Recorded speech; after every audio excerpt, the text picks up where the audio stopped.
Hey everybody, welcome back to another episode of A Millennial's Guide to Real Estate Investing. Today I have Chris Grenzig, who is a multifamily value-add investor. They invest in a couple of markets in the U.S. Chris personally has done 100 units by himself, syndicating. He works for a larger syndicator who's done 2,500 units or $150 million in apartment buildings. They focus on value-add multifamily, so going to be a lot of talking today about how they find their deals, fund their deals, and what they're looking for right now, especially with the way the market is. So thanks for coming on the show, Chris, and great to have you. Yeah, thanks, man. Thanks for having me. Yeah. So I like to start off by how you got started in real estate, why real estate, and what got you interested in it. Sure. So about three and a half years ago, I was working as a stockbroker in New York. And if anybody knows stockbrokers or have spoken to them, it's a little bit of a shady business, and it was something I didn't realize going into it. So after about a year into it, I was really looking to transition out, but I really liked the investment space and the whole idea behind it because I didn't have a lot of exposure to it beforehand. So my mom and my cousin were trying to flip houses, and they asked me if I wanted to do it. So on the weekends, I started trying to do, different flips and stuff on, the Long Island area near me. And, they had bought a program and sunk a lot of money into it. And it was something we started trying to do.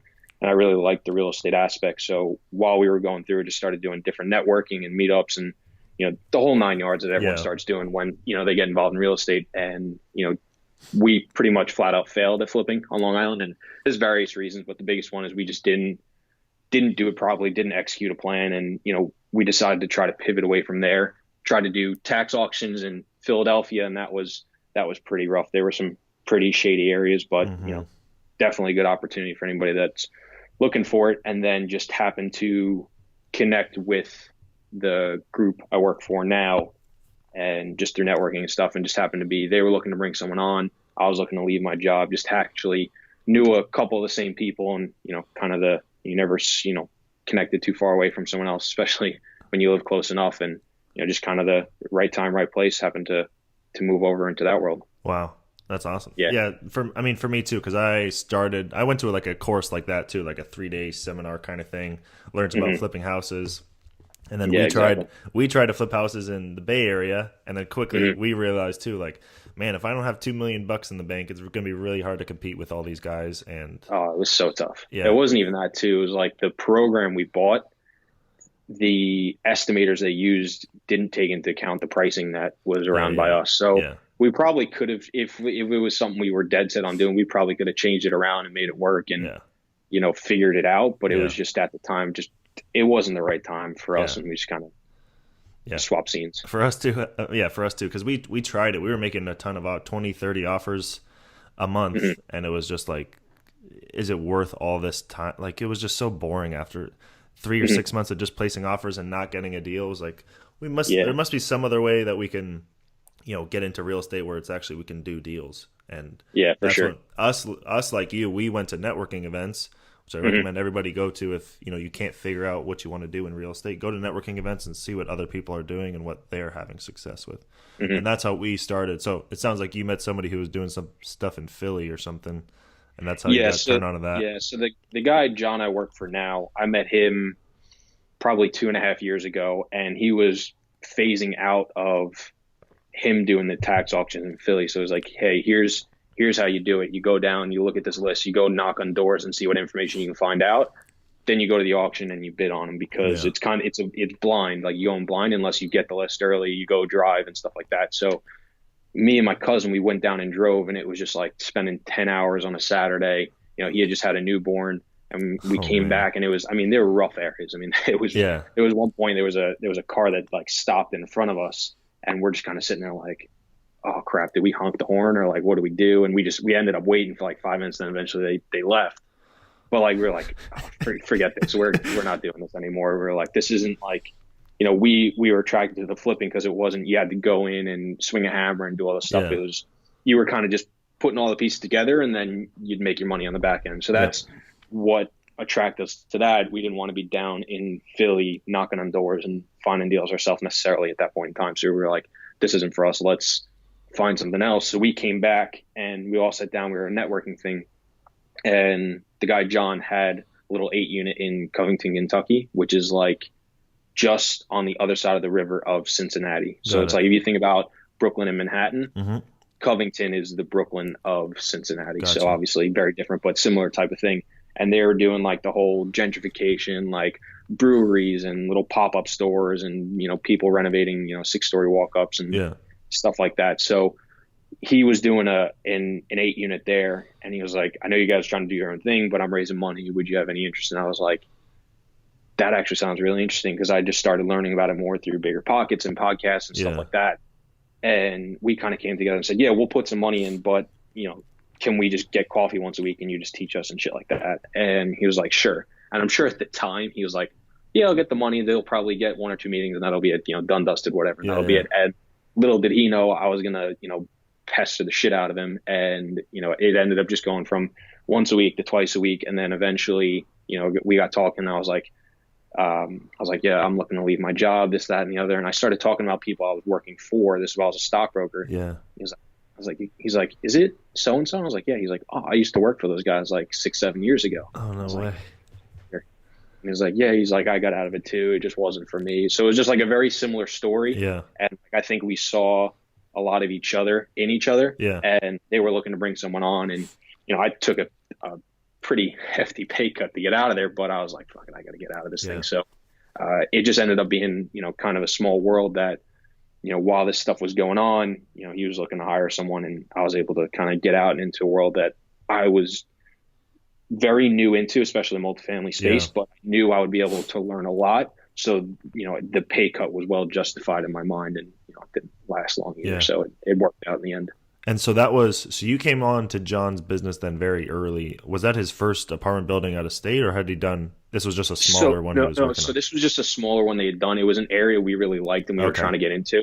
So we, at one point in time, we did so me and him actually did a JV outside of his other business on another 17 units there. And our plan was to do the whole, Bigger Pockets burger strategy. Yeah. So we bought the 8 units cash. And then we just got a great offer after we finished financing it, so we sold. We didn't even bother refinancing that one. But the next 3, we kind of rolled into those. It was 3 properties, 17 units. And then we had a whole issue with our contractor, so we lost some money.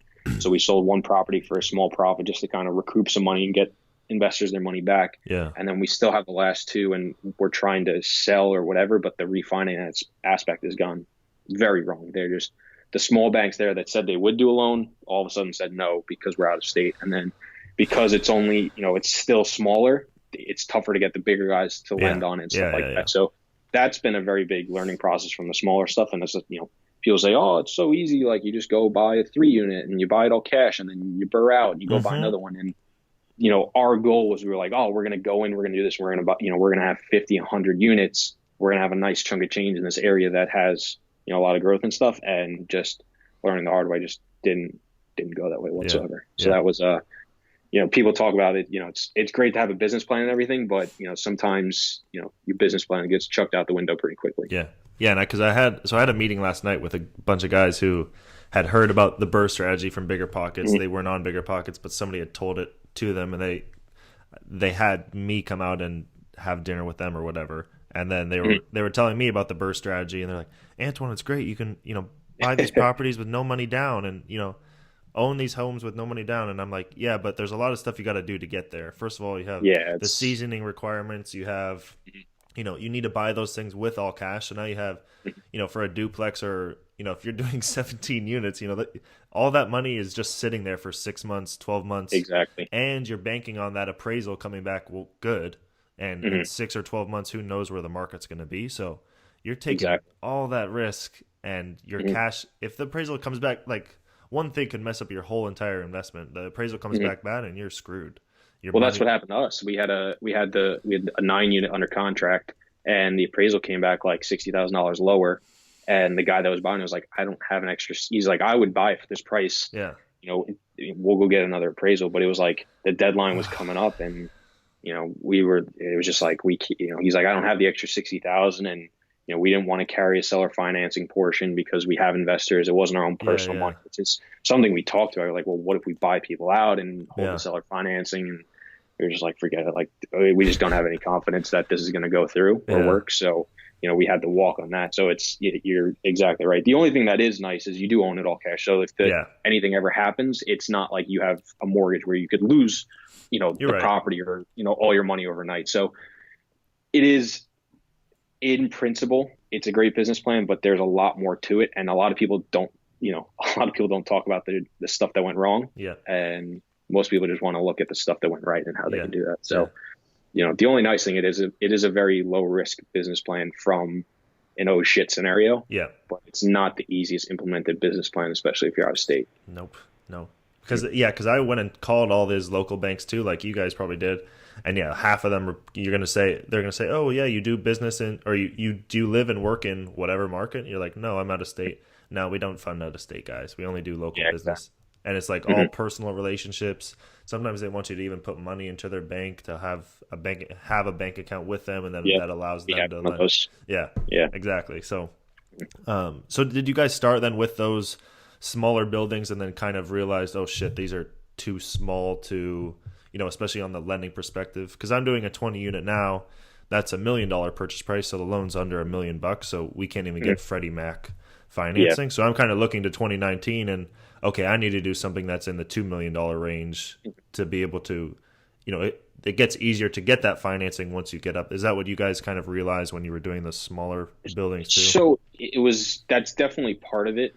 It was a combination of, that was a business, that was like a kind of a business within a business we were trying to do. So we were trying to get up into that range where we were just plugging along, and, we were going to start cold calling guys and saying, I think we actually did start cold calling for a little bit, just trying to like build up a pipeline of deals where it's, okay, this is going to be one aspect where it's a market where we can do this and, kind of implement this. And then maybe we can go into other similar markets and kind of, that can be like a niche that we do. That was like a goal that we were trying to do, like maybe a St. Louis or something like that. Yeah. That was kind of like a business within a business. And then that obviously failed, that tank. So we were like, okay, at the same time we were doing other things, like, not too long later, the other one I did on my own was an 82 unit in Jacksonville, Florida. But, for Toro, the company I worked for, we had already had probably 1,000, 1,500 units for, 50, 100, 200 unit property. So it was kind of it was going on with other things. And I think we quickly learned that it was just not something we thought that was scalable. It was something we tried, and, we're still going to make money on it despite everything that's happened with, the loss from the contractor, not getting the financing and, all that stuff. We'll still do well because, if you buy a deal right and you do okay, you'll still make some money, but it's not at all what we thought it was going to be. Yeah. Okay. Gotcha. And then, so is that the reason why you did the 82 unit yourself outside of Toro, or was there another reason why you did that? So at the time I was still kind of learning things and, thinking about, am I going to be here for a while, or am I going to, learn and do this on my own or whatnot? And it was just somebody we knew brought it to us, and it was in a market that we had a really good manager in, and she was actually the current manager on the property.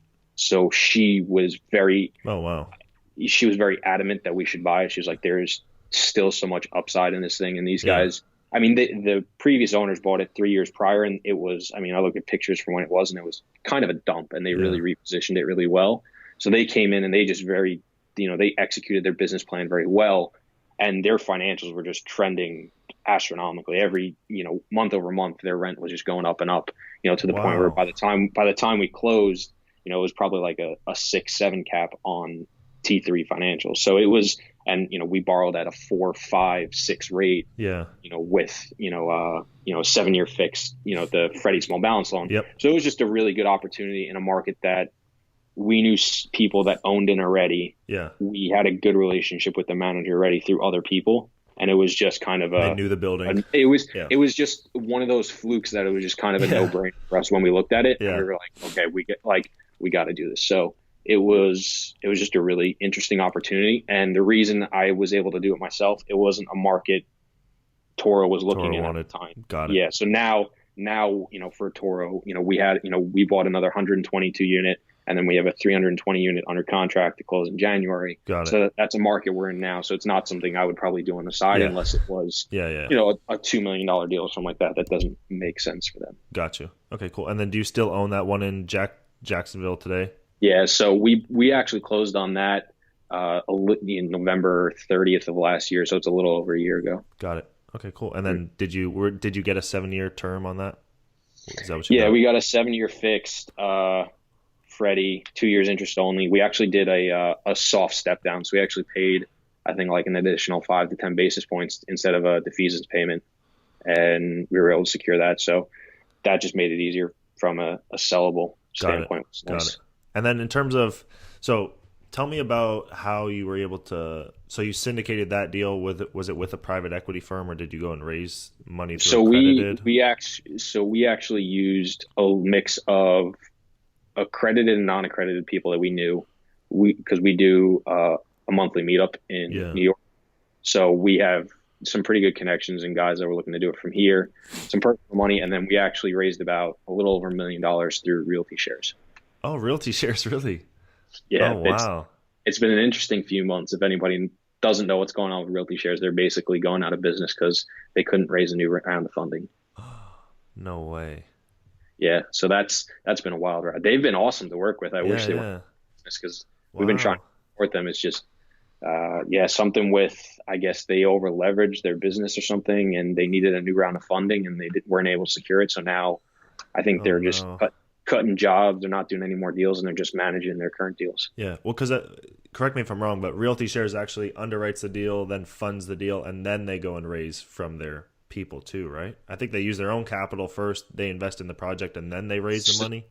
So they try to do it where they have the money up front raised, but they can close with their balance sheet and post fund it, because they use realty shares, unlike CrowdStreet, which is another crowdfunding platform. Their fund invests in the deal, not individual investors. So they can put their own money into a fund, and then, into an LLC, like Realty Shares Fund 5, right? And then they can move money around in that with investors and their own money. They've got their own legalese they have to deal with, but all we see is, like, I don't know that, Tom Jones out of Kentucky invested $50,000. I just see, Realty Shares Fund whatever invested, 1 point whatever million. Got it. Okay, cool. So let's talk more about that deal. So we know how it came about. Then you funded it through Realty Shares and other resources. And then tell me about, how did you, for the sponsor, I mean, were you the sponsor on that deal, or did you find a sponsor just through another relationship that you had? Yeah. So it was actually so it was actually a joint venture between, me, my mom, my cousin were still kind of doing stuff. Yeah. And John for Toro was still doing stuff on the side as well. And it was just, we had the deal, brought it to him and said, hey, really want to do this ourselves, but we're not quite sure we're going to be able to get it over the finish line. Are you okay with doing it outside of the company? The range. Yeah. It wouldn't matter. He's like, it was a $3.8 million purchase. It wasn't, making or breaking anything for the company. So it was just something where we really wanted to do it ourselves. And, I was doing a lot of it.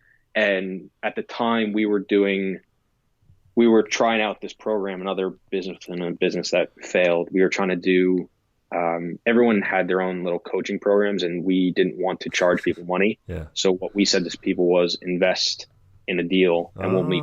Kind of like how you got started. Yeah. We were like, let's do the same thing. Well, we're like, that's really interesting. It worked pretty well. I like that. And one of the guys was like, hey, can I find deals for you guys? And we were like, sure. And he found the deal in Jacksonville. He knew the broker. He brought it to us, and, we brought him on as I think a 15% partner in the GP side. Wow. Yeah. Jeez. Yeah. So it worked out. It was, there was a lot of partners, and we kind of got beat up on fees from Realty Shares, which isn't always fun, but it's actually going to end up being a really good deal for us. That's awesome. And then, are you planning on so was that a value add? What was the value add on it? So it was 82 units. We had about $350,000 in CapEx. Most of it was towards interiors because they hadn't been touched. There was a lot of 2-bedroom townhomes. Got it. And we were just coming in doing, originally we were just epoxying cabinets, resurfacing counters, vinyl flooring, new bathroom vanity, new bathroom mirror, resurfacing tubs, kind of spending like 3,500 a unit. But we just, our manager just got a deal with a local cabinet supplier where they'll come in and replace cabinets and counters with labor for about $1,900. So it only brought our total cost up to about $5,000, and we're pushing rents over $200. That's awesome. Okay, cool. And then it's pretty nice. And we've also been helped with the cap rates a little bit too, where we got pricing from somebody a couple weeks ago, and it's a pretty nice chunk of change. So yeah, that's awesome. And then what cap rate did you go in it at? So I think when we first got it, it was like right around the 6 cap on T12. And then obviously the financials, they were trending up and they were doing a lot of stuff and starting to really, what's the word I'm looking for? Kind of finalize a lot of stuff they were working on. So like they just painting a lot of the stuff and cleaning up and new signage and parking lot and that stuff. So they were starting to push rents and up their collections. Got it. And in those last kind of, 2-3 months, I think we were under contract for a little over 2 months.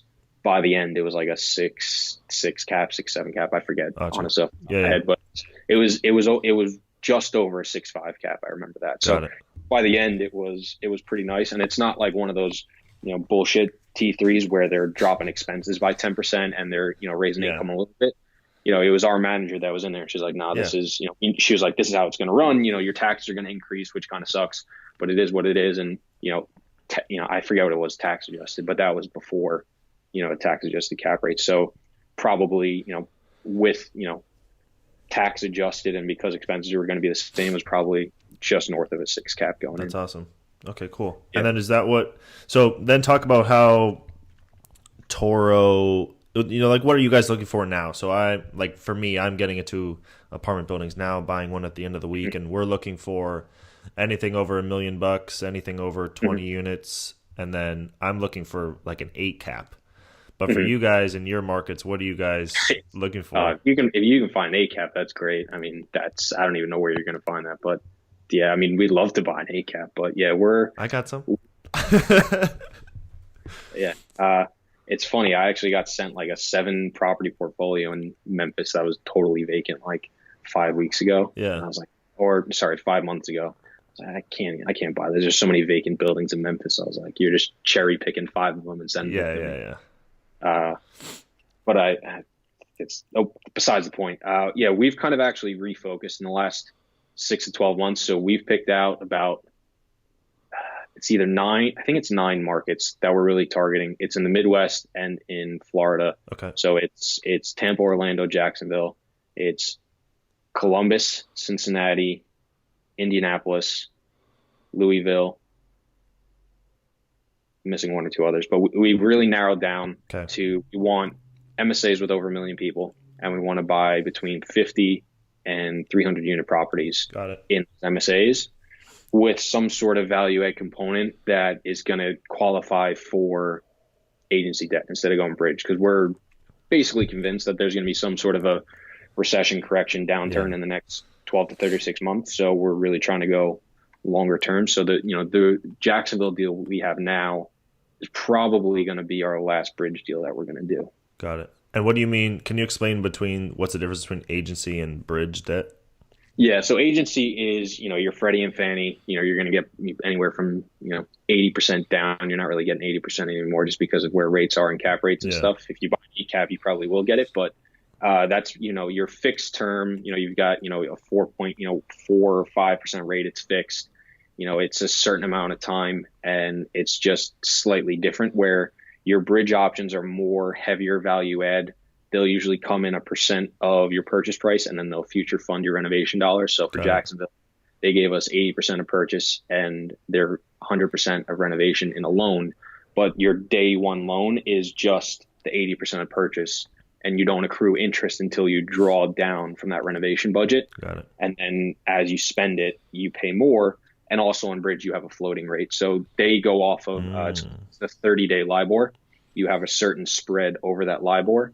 And obviously where, we're a little concerned where interest rates may or may not be going. We just had that, I don't know if you saw the 2 and 5 year just inverted. So we actually think it could slow down next year a little bit if it stays the same. Yeah. Especially if the 2 and 10 year invert.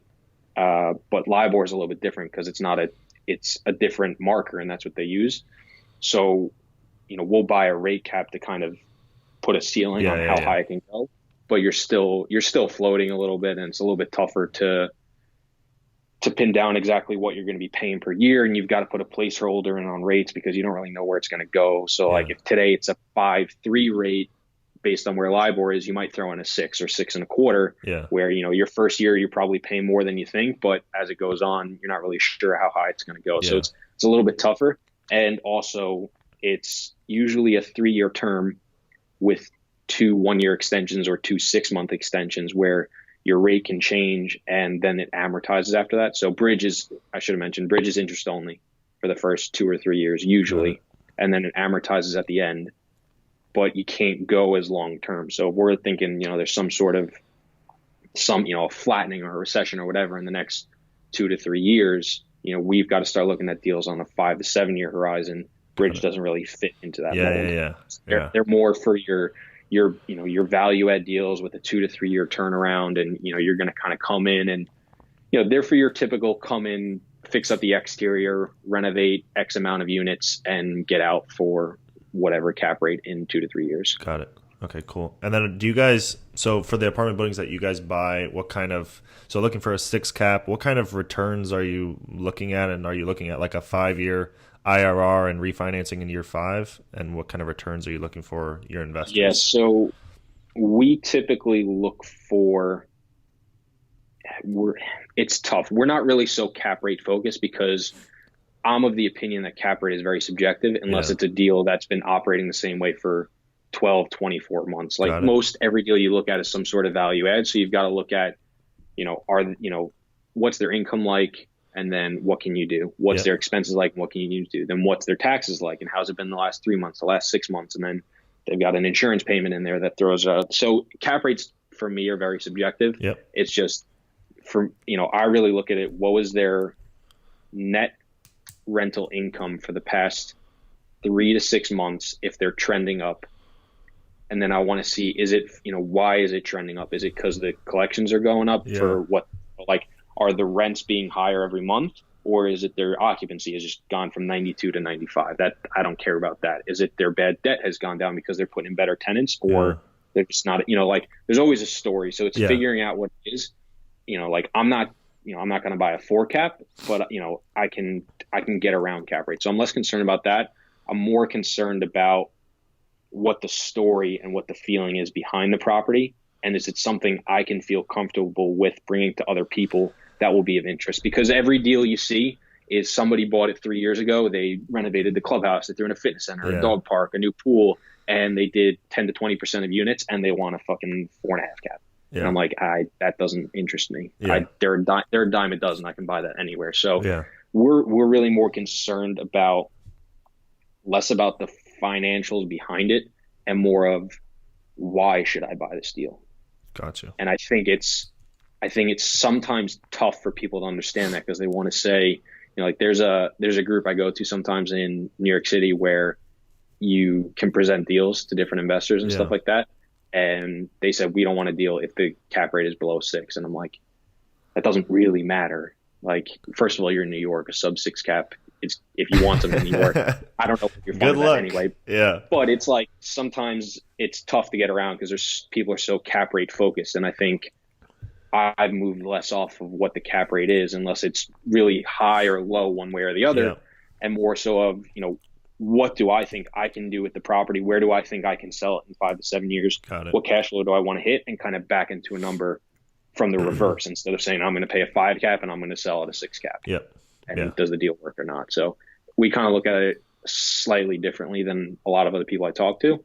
And we typically look for, 6+% cash flow for, a 70s, 80s value add multifamily, slightly lower, maybe 4 or 5% in the first year, maybe 7, 8, 9, 10% in years 2, 3, and 5 as we improve. Got it. And then depending upon how much of a reposition or how long we hold it, we want to at least see a 15 IRR net to investors. Right where I am. That's typically what you see. And then, we feel pretty comfortable with our underwriting. I think our average return to investors is like a 45 IRR just because we underwrite to higher cap rates and we've been helped by the market and they've been quicker. But we've got longer term deals. Like we've got a deal in South Carolina that's got 10-year debt on it, and had 3 years interest only. We got 1 year left that just does okay, chugs along, and it's it 10 years, who the hell knows where cap rates are going to be. So it'll probably, just by the law of averages, end up being that 15% give or take. But we couldn't get an offer next year that blows it out of the water and we'll sell. That just happened with the deal we just sold. We had another. It was around the corner. It was in the Greenville market. It was 200 units, 1970s built. We had, I think, 12-year debt on it. It's actually some of 1031 money we're putting into the 800 units we have under contract for part of it, and it was just like a 45% return over 2.5 years. Wow. Annual, at 45% annual. Yeah, not total. IRR. Wow. And the IRR is a little lower. I think it was like 31. That was just. But yeah, I mean, still, like, we were like, how can we not? Like, we turned 2.5 into 5. Yeah, and then put that into another deal. Yeah, even if you got the same percent, we were going long term anyway. Yeah, why wouldn't you do it? So it's stuff like that. Sometimes, we will sell even if it's a longer term plan, but it's that's typically what we look for, at least. Gotcha. And then talk to me about neighborhoods. So what kind of neighborhoods do you look for? What class? Because I like the B class neighborhoods. I mean, in your MSAs, there's a lot of B class neighborhoods, but there's also a ton of C class.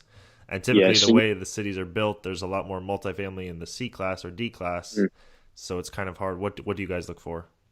Yeah, so we go for buildings built in the 1960s to the 1990s. Okay. We stray more towards the 60s and 70s. We'll do C and B areas, but we try to buy buildings we feel are better or have potential better than the area they're in. So if it's a C area, we'll look for a C minus property. If it's a B area, we'll look for a C plus or B minus property. And that's so subjective too, but for example, the deal we're buying in Jacksonville right now, there's 3 properties around the corner that are getting rents $150, $200 higher plus.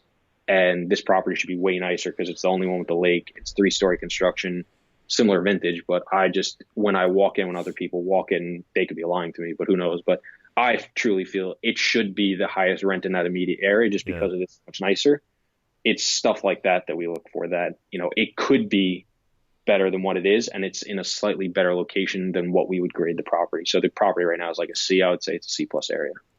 Gotcha. Okay, cool. I tend to like the C areas more just because I think there's more opportunity, and I think a lot of the bigger players don't like the C areas. Yep. And I think we're kind of us personally, we're kind of in a nice place where, we can take down, a $5 to $10 million deal very easily, very comfortably. And some other groups may struggle. And there's a lot of groups our size that don't want to do that deal because it's too small and they can't hit their fees and their stuff and their money.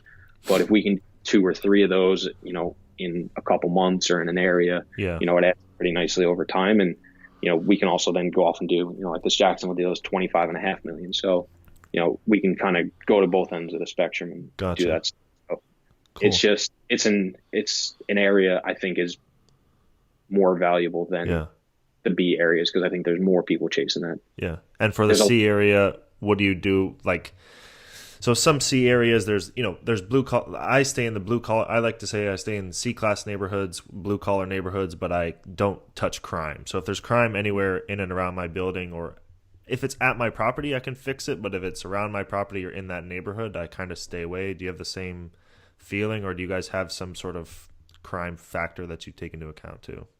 It really depends on the area and the neighborhood. So to go back to this new Jacksonville deal, 5 years ago, I wouldn't have bought in this area, but I'm buying there now because I know what's going on. Gotcha. And our manager was born and raised in Jacksonville and in this actual immediate submarket. So we know it's trending in the right direction. So we've gotten a lot of pushback from people about crime there, but we're installing access gate with a key fob, key fobs in all the buildings, just doing little things like that, like installing cameras and security that we think will help now. But in 3 to 5 years, it's not really going to be as big of a deal. So, I obviously don't want crime, but I if I know the area well enough, it's something I can work around or work with. Yeah. But obviously, it's something we can avoid. I think that's things people don't take into account enough because it can really take away from what type of people are willing to move into that Yeah. area. Yeah.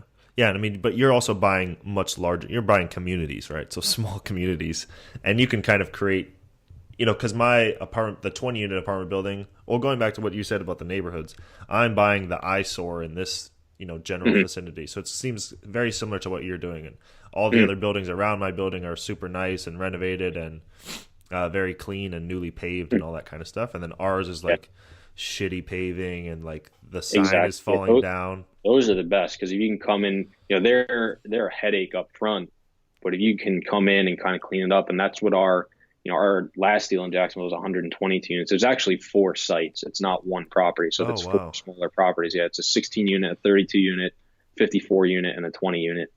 And they were kind of like that. It was a guy who owned them for 15 years. I mean, we evicted half the property in 3 months Wow. because they were just drug dealers and Yeah, yeah. prostitutes and just bad tenants. But it was every other property around it was either being sold or had been sold. And we knew that it was changing and that we were kind of the last piece to fall in place. Yeah. And we just got it for pennies on the dollar because of it. It was also off market, which was nice too. Yeah. So it was a Gotcha. combination of a lot of different things that made us comfortable doing it. It's been a bigger headache than we thought it was going to be and a bigger management nightmare, but we've actually just come out the other side and gotten to 90% stabilized and really starting to push rents Good now. job. So yeah, there's some other issues surrounding it, but we're working through them. Gotcha. And then tell me more about your process. So, you like me are out of state investor. A lot of the apartment building guys are out of state. Mm-hmm. So, for us, it's a ton of different markets, a ton of deals hit our desk all the time. So tell me about your process from, deal landing on your desk, you underwrite it. And then I Mm-hmm. want to know more about how you, like, at one point, do you go out to that property? Is it when you get an accepted LOI? Do you place the LOI and then Mm-hmm. go on a flight, or like you're traveling and you actually going to Yeah. those So places? it really depends.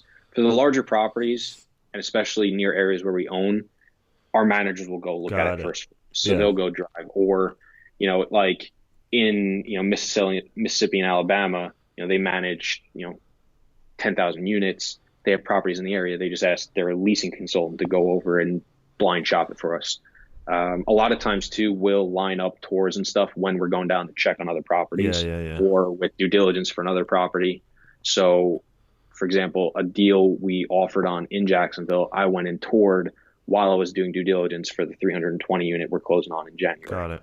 So I'll oftentimes try to line things up, or and I'll go do tours for deals that are on market that I want to see when I'm going down there. So once you own in a market, it's significantly Yeah, yeah, easier. yeah. It's if you don't own in a market, I'm very hesitant unless I've got a really good contact out there or a really good Yeah. manager to offer on something until I've been in there and seen it. There's Yeah. got to be a reason for me to feel confident to offer without seeing it. Yeah. We're very careful about our reputation because that is something that takes a long time to build and can go Yeah. away overnight. So we really don't, where you'll hear brokers at the time, just put in an LOI and we'll see what happens. And I'm like, no, we don't do that. We put out LOIs if we're confident we're going to close on that Yeah. or go under contract for that price. Yeah. So we're not the type of group to just throw out LOIs and you see what happens. Whereas I know, and I don't mean it where it's just like, I'll just kind of throw them out there and, all willy nilly. Some people are just more confident, putting down offers they think they can close on without seeing it. We're just not that type of group. So Yeah. we're for like group, for areas like Indianapolis where we don't own anything yet.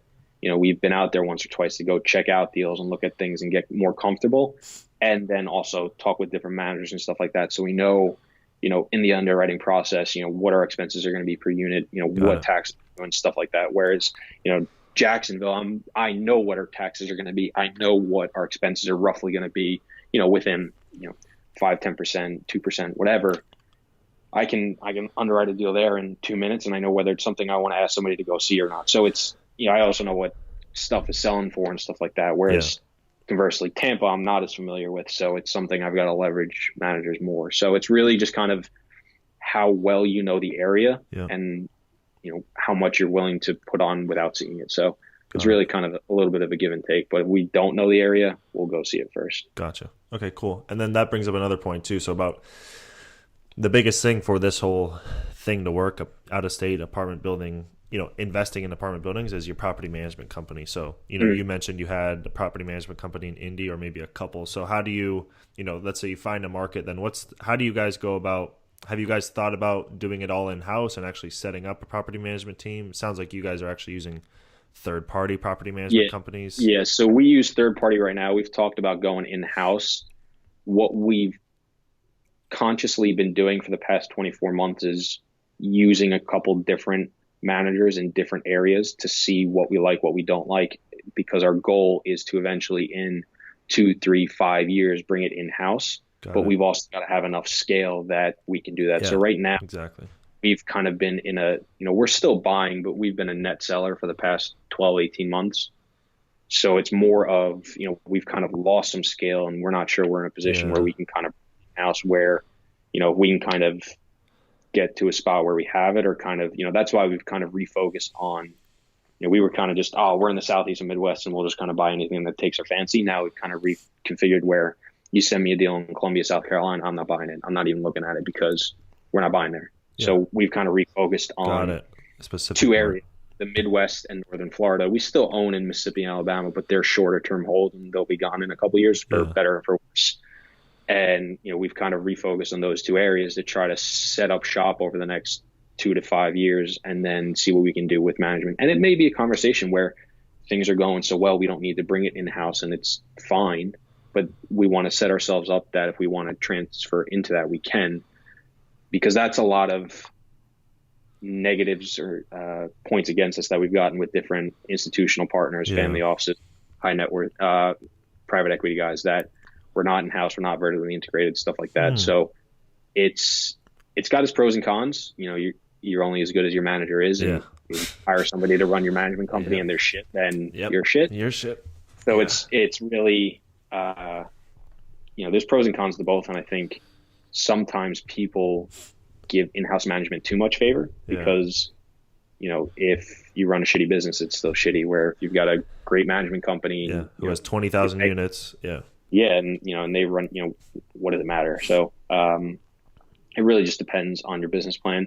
The way we find managers is just leveraging contacts and having conversations and going with who we like the best. So, by now we know a lot of people in the country and we can reach out to different people and, look and, you can go on apartments.com and see, all right, this group own, they manage, 10 properties. We should probably give them a call and see what they think, do this stuff. So, and then it's just really, who you like, who you want to work with and stuff like that. And kind of the same way, you'd go about finding a roofer, right? You just talk to people, see if they know anybody, talk to the different people, have them come out, have them bid on it, and just kind of go with what everything is the best. I mean, we've already made changes in management on properties in the past because it wasn't the right fit. So it's really, at the end of the day, there is no right answer. It's, you kind of got to, if it's the first time, you kind of got to try and see how it goes. And if it goes well, great. If not, you got to make a change. And you can't be hesitant to make a change. Yeah, exactly.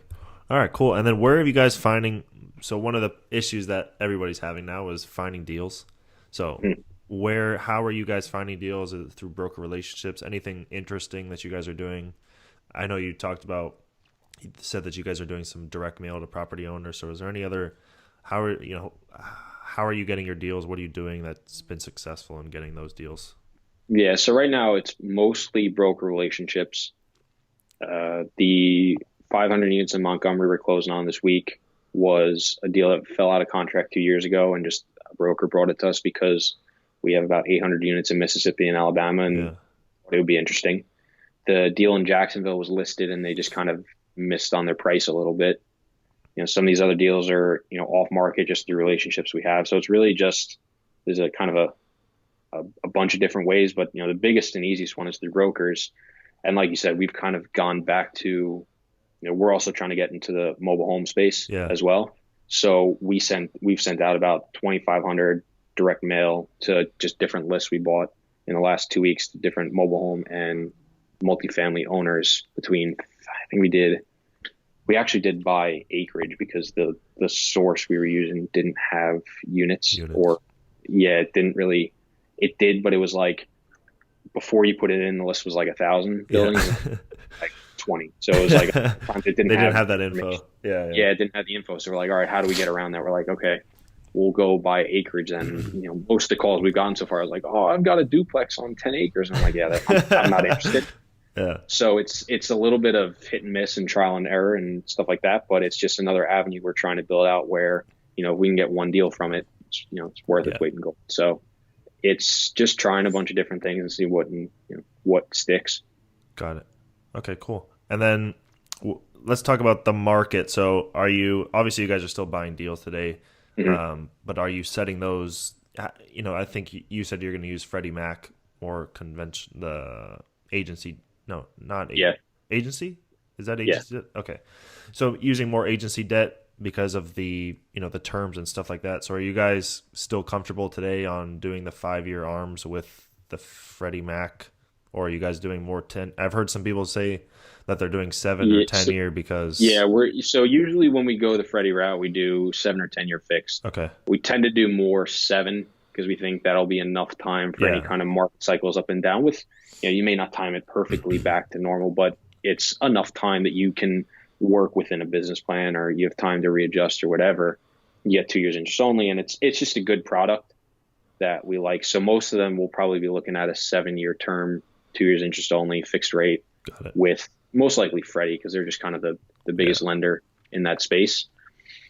And we're just being more selective in the deals we buy and just kind of looking for, like I said, deals that make sense, not necessarily, they still have to make sense from a financial standpoint, but it's also, why should I buy this deal? What is the reasoning? Is it, what's the story behind this property that makes it enticing to buy?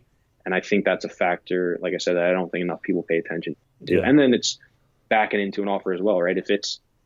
If I think I can raise rents to $1,000 and I can sell it for $100 a door in 5 years, I'm not going to pay $95 a door, even if it's an 8 cap. It doesn't, it just doesn't make sense from that standpoint. So it's really just reverse engineering our offer price as well. And, trying to, work from the beginning and the end and kind of meet in the middle and saying, all right, well, if they want a 6 cap, but I think we can sell here, and all right, maybe we can offer a 5-9 cap to kind of get closer to their price, or whatever it may be, and just kind of say, just kind of use both ends of the spectrum to kind of get our offer price and see if it makes sense, and it's just something we feel confident bringing out to people. Got it. Okay, cool. Awesome. We're getting close to the hour here. Any other advice you would say so a lot of people listening are millennials, maybe in their right out of college or after college, and they're working full time but want to get into apartment building investing in the future. Any advice for people who are just getting started on maybe where they can learn more about it, or what the first step would be? Because you were in that same situation. You were working a full-time job and wanted to get into real estate, and you took the pay cut to go and do it. Would you recommend that for people, or is there another strategy that you think would? I think it's tough to give. Listen, I think obviously it's a good strategy, but I think there's a lot of different options out there, and it's so personal for me to say one thing or the other. Yeah. Just for me to say, it worked for me. So if I recommended it, if you've got student loans and, $20,000 is enough to cover those loans, don't go do that, right? You need a full-time job. I think my advice is something that a lot of people don't want to hear out of college, is that it's really tough to do real estate without money. So sometimes you got to eat shit for 3 years, have a job, and save up some money, and then move into it. And I think that's something that, I did. I worked 3 years before I really started doing it, and I was doing it on the side and losing money. So it was like, I didn't just graduate college and go into it. I didn't start doing it until I was almost 24, 20, I don't even know. Yeah. But it was a couple years after it, and, I was able to build up some money and save, and, it was just something, the reason I got sold in the course, it was, no money down and you can flip houses for $50,000 profit. And that's great and everything, but there's always something you have to give up, right? Whether it's time, whether it's money, whether it's resources, you're going to give up something to do it. And the easiest one is money. So if you're willing to sit for 3 years and you save up money and, live with your parents or something like that for 2 or 3 years, as much as it sucks, you're just going to get into it that much quicker. So absolutely. I think it's advice that'll work for the most amount of people, regardless if they want to hear it or not. Yeah.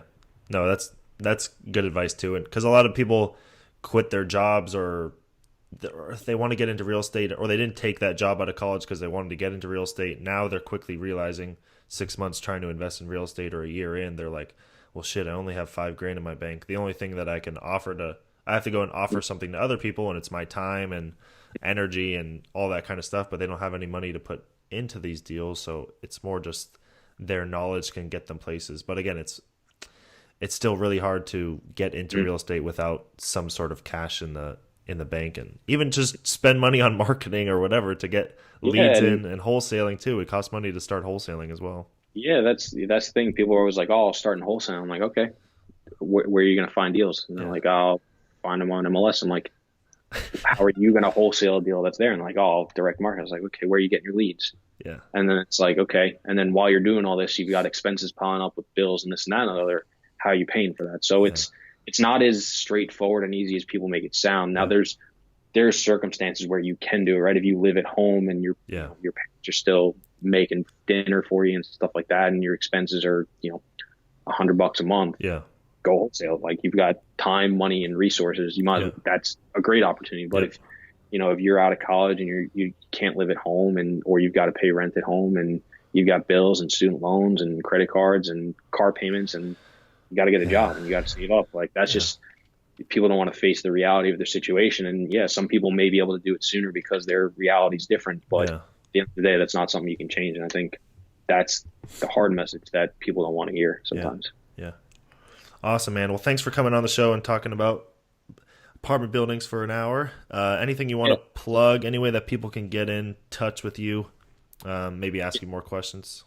Yeah. So if anybody wants to reach out, always on Instagram, it's Grenzig, Grenzig, CRE, commercial real estate, or they can email me, Chris at Toro Rep, CHRIS at TOROREP.com.